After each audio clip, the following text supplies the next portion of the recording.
been reported that over 80% of working adults actually suffer from imposter syndrome. So what makes you think that you're actually underqualified and that you're actually not good enough? And for you, it's not imposter syndrome. You're just legitimately not skilled and not intelligent. I'll tell you why. It's because you and I, people like you and I, we are self-critical. We are always looking to remove ourselves from positions that make us uncomfortable and make us question our worth. And our coping mechanism for being in environments that are strange to us or new to us or feel like a stretch, even though they might not be, is to tell ourselves that we're the problem. It's to tell ourselves that we need to shrink, we are not smart enough, we are not good enough, and we start acting in this small, shrunken down versions of ourselves that aren't even who we really are. And this episode is dedicated to the people like me, the people like you, my friend, who are suffering from imposter syndrome, but aren't ready to accept that it's imposter syndrome. Let that one sink in. I want us to dive deep today on what imposter syndrome is, how to tell if you are impacted by it, what to do to get over it, and hopefully by the end of the pep talk at the end of this episode, you're going to actually get the skills you need to rewire your brain in the long run, not just in this particular episode. While I've got you, hello, what's up? Welcome back to another episode of the Straight Shooter Recruiter podcast. I'm Emily Durham, your host, your producer. Yeah, babe, one-woman show. We love that for us.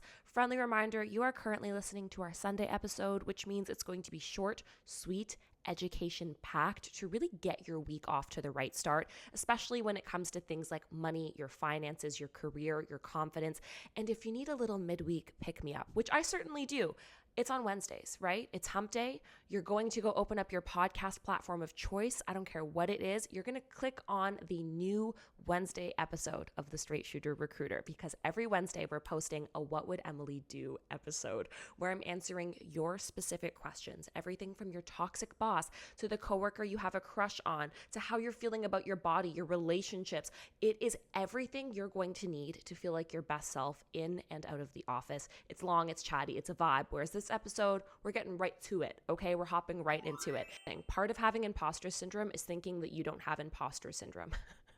Literally, it truly is. Because if you have imposter syndrome, you're going to be telling yourself, no, it's not imposter syndrome. I'm just legitimately not very good at this and not very smart. That's all. Yeah, for the other people, it's imposter syndrome because they're really good. But for me, I'm not actually very good. So it can't be imposter syndrome. I'm just legit underqualified. Let me tell you, babes, that's textbook imposter syndrome. Part of having imposter syndrome is not believing that it applies to you. It's believing that your skills and experience are legitimately less than the ones around you. So we tell ourselves, oh girl, no, I don't have imposter syndrome. I'm just crap. And that's not true. So the first thing you need to do is accept that if you are doing any of these things I'm about to list, it is highly, highly, highly likely that you have imposter syndrome. And if you're not sure, babe, that's a symptom of imposter syndrome. You probably still have imposter syndrome. So relieve this anxiety that there's something wrong with you. 80% of people have imposter syndrome. 80% of working adults have imposter syndrome, not just like 19-year-olds, 20-year-olds. I'm talking people who are VPs and CEOs who are still trying to figure out how the heck they got into those positions. Even though from the outside, we're like, wow, that person's a boss. Let me tell you something before I tell you the other something. I'm going to... I always do this. All my friends always tell me, every time I talk, I'm like, let me tell you something before I'm about to drop some fire. I am going to give you the signs and symptoms that you are suffering from imposter syndrome. But let me tell you this first. I suffer from wicked imposter syndrome. Wicked. The trick to getting over imposter syndrome is doing the things you believe you're underqualified for, even though you're scared you may fail, you still do them. And as you start to succeed, maybe not at all of them, but at one or at two, and suddenly 5 things you've done well at, you start to rewire your brain and you start to believe, I can do the scary things. I can do the things I don't think I can do naturally. And that starts to really rewire our brains. And I saw this come to fruition in my life with a pretty life-changing job. So when I first started working at Intuit, it was a role that I for sure was underqualified for on paper. I had maybe 3 or 4 years of recruiting experience. I had always had a senior recruiter above me, so I was shadowing them in my career. At Intuit, I was going to be running a recruitment program for an entire country by myself with coordinators reporting into me instead of me being the coordinator reporting into someone. And when I got the job offer, I might be putting Intuit on blast here, but I'm going to do it anyways. When they got me the job offer, they said, Emily, we love you. We think you're great. Here's a job offer. We don't think you're quite at the senior recruiter level. Can we offer you I think it was like a recruiter level 2 is how they titled it, but basically a level below senior. And I took the offer, and I remember sitting and I was like, I should just take this because I am legitimately at this stage in my career underqualified to be a senior recruiter. And then I thought, y'all saw my resume. You saw my LinkedIn. You moved me forward to the final round interview knowing the years of experience that I had, and you benchmarked me against that senior recruiter level. If you didn't think I was a senior recruiter, why did you bring me into the process? Because I would have said no. Why would I move for a lateral position? I had it great at the Bank of Montreal. Like, I would have had a very long, happy career there. And it was my imposter syndrome that almost tricked me out of pushing back. I was so close to signing that job offer, and I went to go talk to my dad. Y'all know I love to talk to Mike. I should bring Mike back on the show. Every time I bring up my dad, you guys are like, I love his advice, and I love his advice too. But I went to my dad and I was like, Dad, I think I'm going to accept this offer. It's a level lower than what they initially slated me for, and I'm feeling a little off about that. But at the end of the day, the pay was good. The role seemed interesting. I should just take it. And my dad was like, do you believe you can do the job at the senior level? And I was like, yeah, of course I do. Like, I know I can. And he's like, okay, your job then is to go make them believe that. And the way that shook me to my friggin' core, I was like, damn, Mike, another one. You gave me another fire piece of advice. So I called back the recruiter. It was like 8:00 at night. She was in the West Coast. So the time difference wasn't quite as painful. And I called her and I was like, hey, thank you so much for the offer. I'm really excited to start. Here's the thing. You slated me at the senior level position. That's what I was targeting. If I wasn't a good fit for that level, that's okay. Please don't move forward with an offer for me at a level anything other than senior because I won't accept it. I know what I bring to the table. Within 3 hours, I got this offer at like midnight. She came back. She got approval for the senior role, had like a 20% increase on the salary. I'm not even kidding. It was a big boy jump. Signed the offer, started in 2 weeks. I was the highest performing individual on the team I was working at. I don't mean to I'm not trying to toot my own horn, but in the era of imposter syndrome and having to work through that, I'm going to state the accomplishments. I got the highest performance rating you could get 3 years in a row. I was trajectory changing. I was like top 5%. Like, I was hustling.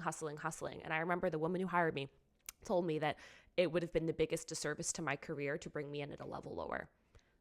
Sometimes you need to fight the demons inside of you to fight the demons around you. Okay. That's enough out of that. I'm pulling up my notes because I actually made a list. I sat down and thought about this and was like, self, what are some of the things that I have done and said that were telltale signs that I was very much suffering from imposter syndrome and just wasn't ready to admit it because that was part of my imposter syndrome. The first thing is that you are very scared to speak up and very scared to make mistakes. People who suffer from imposter syndrome are terrified to be seen and terrified to take up space. So they don't ask for new projects. They don't ask for more opportunities. They don't ask for promotions because they feel lucky to just be in the position that they're in. The challenge with that is when you don't advocate for yourself, nobody else is going to look out for you in your career ever, especially financially. So if you are not aggressive with what you want, you will not get what you want. And that's feeding into the cycle that, oh, I don't deserve the promotion, so I won't get it. But sometimes we don't get the promotion because we don't ask for it. You don't ask for more work. You have a really hard time introducing yourself to new people because you don't know what to say. You freeze. You're like, oh, I'm Emily. I don't know what's interesting about me. Nothing's really interesting about me. That's not true. Everything about you is interesting. Even if, whatever, it's basic. My hobbies are basic. First of all, everyone and their mother has a podcast. I still introduce myself by saying I have a podcast. I introduce myself by saying I'm obsessed with reality TV. I have a dog that I adore. I'm really passionate about careers. I give the things that I care about weight because I recognize if it matters to me, it matters. And people who are suffering badly from imposter syndrome have a hard time doing their elevator pitch as well. So when a recruiter asks them, tell me about yourself, you freeze because you're like, girl, I don't know what to say. Like, there's nothing, that exciting about me. And that's not true. There is something exciting about you. You don't see it. Everyone around you sees it. I talk a lot about mentorship on this podcast because I believe very firmly in the power of mentorship. I talk a lot about my dad. And although he's my father, from a career perspective, like, my dad is truly my biggest mentor. Every time I've had to make a critical career decision, that's the person that I go to. I really see him from a work capacity as my mentor. Having my dad in my corner fundamentally changed my confidence in my career. When I first started, I was petrified to make mistakes. All of the symptoms we just talked about, I experienced all of those. I would come home literally sobbing, crying from work because I had so much anxiety and fear around not being perfect. And it wasn't until I started speaking to my dad openly about how I felt that even as I started to say things like, I had a really bad presentation today, I didn't perform well, that I realized how inconsequential that is. Like how little that matters. And my dad would affirm me and would say, generally, you're a great presenter. Okay, so let's say this presentation wasn't as strong as you hoped. Surely it's not as bad as you think it is. Here's what you do great. Here's how you're going to learn from it. And he is my mentor, and all of my mentors have really helped me reframe things from the lens of I've failed to here's what I've learned. And having a learning mindset gives you permission to move on from the mistakes that you make, because you start to hyper-focus on how you'll improve and not hyper-focus on how you've perceived that you've failed. Because focusing on the failure isn't healthy. That doesn't get us anywhere. Having mentors really grounds us. So if you're someone who doesn't have a mentor, this is your sign. This is the time. You're also going to start keeping a list. Now, a lot of people talk about this. I love having a list of things that you have accomplished over the course of the year, even if they're teeny tiny, even if it's a nice little compliment that somebody gave you. I want you to keep a list either on your phone, on your laptop, and every time you start to feel insecure and you feel that like grating, sinking feeling, you're going to go in, you're going to read the list, because it's a reminder of what you have accomplished. And when you are doing your year-end performance reviews or asking for raises, instead of you saying like, oh, I don't really deserve the raise, what have I accomplished? You now have a list that's going to ground you and bring you back to earth. Because imposter syndrome thrives off of idea, not off of fact. It thrives off of the idea that I think I suck. But the data shows I don't suck. The history shows, that I don't suck. I just hit my mic if you're not watching the video. And so you really need data to help ground us back to reality and not get so freaking wrapped up over nothing. I would argue most importantly, you need to get to the root of where this imposter syndrome is coming from. Everything I've just shared is a great practice for helping you overcome it. But imposter syndrome, not to become a therapist on your ass, because sometimes I feel like I edge into that space. But imposter syndrome comes from a core belief that we don't think we're inherently good enough, just as we are. We need to be perfect in order to be accepted, in order to be rewarded, and in order to be loved. Usually that comes back to our parents, where to some extent we had to prove something to garner the acceptance of them. We had to be the perfect kid, or maybe it was at school and you had to be pretty and smart and whatever for the kids to like you. A lot of this trauma, because it is trauma that we carry into our careers, roots back to childhood. And it's uncomfortable to work through that, but if you're finding the little tips and tricks aren't really taking you to the level you need to start exploring, like, what is the core fear that I have? What happens if I'm not perfect? In my irrational brain, in my imposter syndrome brain, if I'm not perfect, for me it was, I'm going to get fired because they're going to see I'm not very good. And I noticed that same pattern in my dating. If I'm not a perfect girlfriend, they're going to leave because I need to be a perfect girlfriend to be worthy of love. And that's crazy. I didn't love perfect people. Every man I've ever loved has been imperfect. Girl, I can make a whole new podcast talking about how imperfect the men I have loved have been. I'm telling you right now, imposter syndrome, if left undealt with, is going to be very, very detrimental to your career. Imposter syndrome will hold you back. And even if it doesn't hold you back in your career financially, the mental toll that constantly telling yourself you are not good enough takes, that will creep up on you. You don't deserve to feel like you're not good enough, because you are good enough. And let's say you're not good at your job right now. Who cares? Who cares? There are hundreds of other jobs. Not being good at one job doesn't mean that you are not good. Why is your work determining your worth? You were not put on this planet to sit at a cubicle. I can tell you that right now. So relieve the pressure. You are a full, robust person who's going to be imperfect. Yeah. And that's fine. But what's not fine is the fact that you are constantly seeking perfection to validate your worth. Okay, friend? Damn. Should I have been a therapist? I swear, sometimes I hear myself speak and I'm like, am I in the right career? Should I go be a therapist and then come back and really take this podcast to the next level? I don't know. But if you're listening to the end of this, thank you. I so appreciate you. I absolutely adore you. Thank you for being here. And I'll see you Wednesday, babe. Mwah.